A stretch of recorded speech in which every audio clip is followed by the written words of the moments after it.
आज मैं आप सबको न्यूट्रिशन का इंट्रोडक्शन बताऊंगा, फर्स्ट चैप्टर। और सबसे बड़ा खास बात यह है कि आज मैं आप सबको जो बताऊंगा उसमें से दो तीन टॉपिक ऐसे हैं जो प्रत्येक वर्ष एग्जाम में पूछे जाते हैं। जी हाँ, तो आप इस वीडियो को लास्ट तक देखिएगा।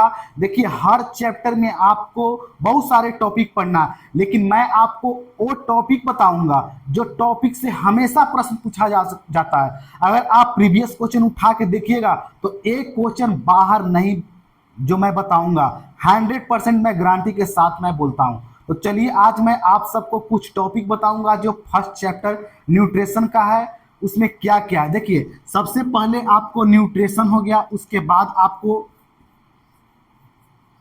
न्यूट्रिएंट हो गया, उसके बाद आपको पी ई एम। पीएम के मतलब क्या होता है? प्रोटीन, एनर्जी, माल न्यूट्रिशन। उसके बाद माल न्यूट्रिशन,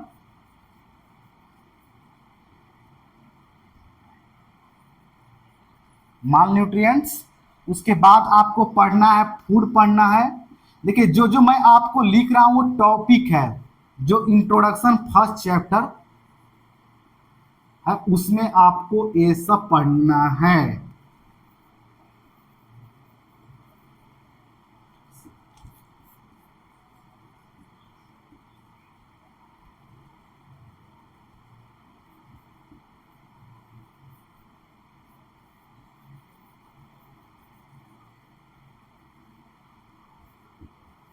देखिए देखिए, ये सब आपको पढ़ना है। न्यूट्रिएंट हो गया, न्यूट्रिशन हो गया, न्यूट्रिएंट हो गया, पीईएम हो गया, माल न्यूट्रिएंट हो गया, फूड हो गया, क्लासिफिकेशन ऑफ फूड हो गया, और न्यूट्रिशनल प्रॉब्लम इन इंडिया। ये सब टॉपिक आपको इंट्रोडक्शन में पढ़ना है, जो फर्स्ट चैप्टर आपका है। और इसमें कौन कौन सा सबसे इंपॉर्टेंट है जो हमेशा एग्जाम में पूछा जाता है। अगर आप प्रीवियस क्वेश्चन उठा के देख लीजिएगा, बीएससी नर्सिंग फर्स्ट ईयर का एग्जाम हुआ था 2020 बैच का, उसमें भी एक प्रश्न पूछा गया था। तो मैंने बताया था, जब मैं वीडियो बनाया था फर्स्ट ईयर को लेकर 20 बैच का, तो उसमें मैंने बताया था और ये प्रश्न पूछा भी था। तो मैं फिर से मैं बताता हूं कि जो जो मैं आपको सर्कल बना रहा हूं बहुत इंपॉर्टेंट क्वेश्चन है, ये आपको पूछ सकता है। जी हाँ, ये दो प्रश्न हमेशा पूछा जाता है। और जो फूड हो गया, क्लासिफिकेशन ऑफ फूड हो गया, पीईएम। पीईएम भी पूछता है लेकिन इसमें बहुत कम चांस है, लेकिन ये बहुत ज्यादा है। ये आप दोनों, इसको तो आप खास करके याद कर लीजिएगा।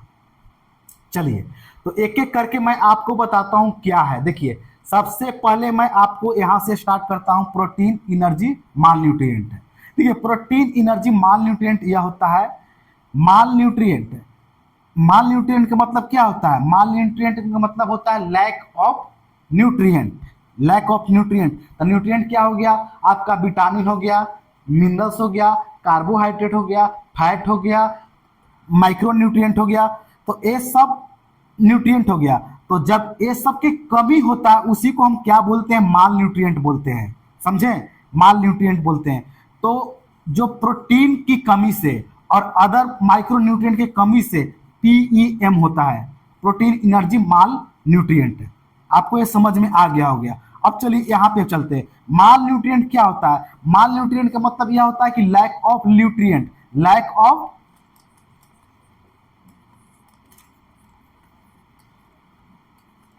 Lack of nutrient. Lack of nutrient कब होगा? जब आप खाना कम खाइएगा, ज्यादा वर्क कीजिएगा, उस समय माल न्यूट्रिएंट होता है। समझे? तो ए माल न्यूट्रिएंट हो गया। वहां पे आपको विटामिन का, मिनरल्स का, कार्बोहाइड्रेट, फैट, माइक्रो न्यूट्रिएंट का कमी हो जाता है, तो उसको हम क्या बोलेंगे? माल न्यूट्रिएंट। अब यहाँ पे प्रोटीन की कमी होता है और अदर माइक्रो न्यूट्रिएंट की कमी होती है। प्रोटीन, एनर्जी, माल न्यूट्रिएंट। फूड क्या हो गया? फूड, अगर आप किसी थिंग्स को आप कंज्यूम करते हैं, कंज्यूम करने के बाद आपको वो एनर्जी देता है, आपको डेवलपमेंट, ग्रोथ में मदद करता है, तो वो फूड होता है। बहुत आसान है, आप अपने शब्दों में लिख दीजिएगा। क्लासिफिकेशन ऑफ फूड क्या हो गया? क्लासिफिकेशन ऑफ फूड आपका फैट हो गया, कार्बोहाइड्रेट हो गया, प्रोटीन हो गया, विटामिन हो गया, यही सब जो क्लासिफिकेशन ऑफ फूड के अंदर आता है। जो फूड को डिवाइड किया गया है कि ये फूड में ये विटामिन पाया जाता है, इसमें कार्बोहाइड्रेट पाया जाता है, इसमें प्रोटीन पाया जाता है, इसमें फैट पाया जाता है, तो मिनरल पाया जाता है। तो ये क्लासिफिकेशन ऑफ फूड हो गया। Nutritional problem in India, nutritional problem in India क्या हो गया, जैसे में आपका पीएम हो गया, तो ये भी आपका न्यूट्रिशनल प्रॉब्लम इन इंडिया में आ जाएगा। आपका आयरन डिफिशियंसी एनीमिया आ जाएगा, आपका आ जाएगा आयोडीन डिफिशियंसी आ जाएगा। तो ये सब और अदर डिफिशियंसी भी आता है जो न्यूट्रिशनल प्रॉब्लम इन इंडिया में आता है। चलिए अब उसके बाद न्यूट्रिशन, ये मोस्ट इंपोर्टेंट है, वीवीआई है।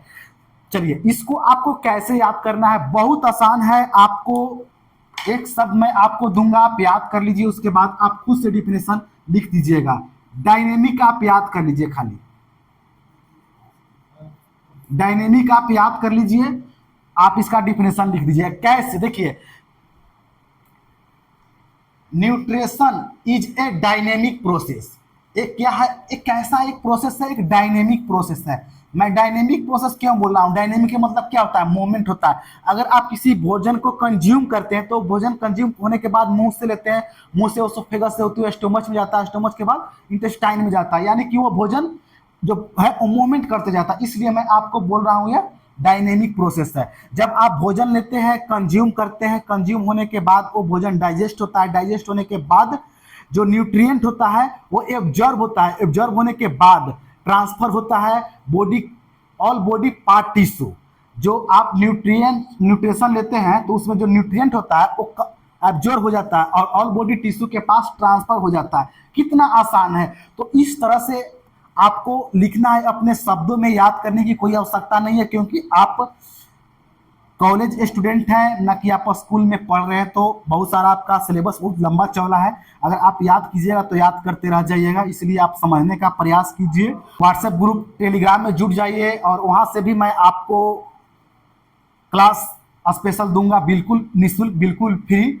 चलिए तो ये दोनों आप पढ़ लीजिएगा, बहुत इंपॉर्टेंट है। और जहां तक न्यूट्रिएंट की बात है, तो न्यूट्रिएंट क्या हो गया, एक मोलिक्यूल्स होता है। क्या होता है, एक मोलिक्यूल है। क्या है, एक मोलिक्यूल्स है। तो मोलिक्यूल्स कहां से मिलता है, फूड से मिलता है। आपको स्टेप बाय स्टेप बता रहा हूं, देखिए स्टेप बाय स्टेप याद कीजिएगा तो आपको बहुत आसान होगा, डिफिनेशन याद करने की आवश्यकता नहीं है। न्यूट्रिएंट क्या है, एक मोलिक्यूल्स है।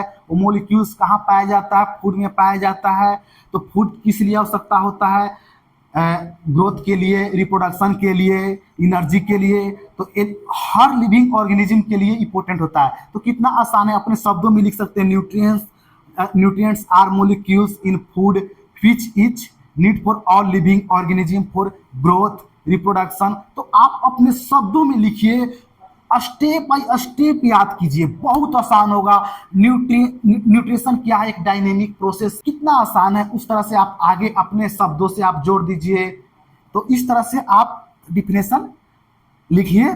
अगर अभी भी आपको कंफ्यूजन है तो कमेंट कीजिए, और आगे भी मैं हर सब्जेक्ट का मैं आप सबके बीच वीडियो लाता रहूँगा, एक एक चैप्टर से जो इम्पोर्टेंट, जो आपका टॉपिक है, जो एग्जाम में पूछा जाएगा, उस टॉपिक को मैं ज़्यादा फोकस करूँगा और बताने का प्रयास करूँगा। बहुत बहुत धन्यवाद।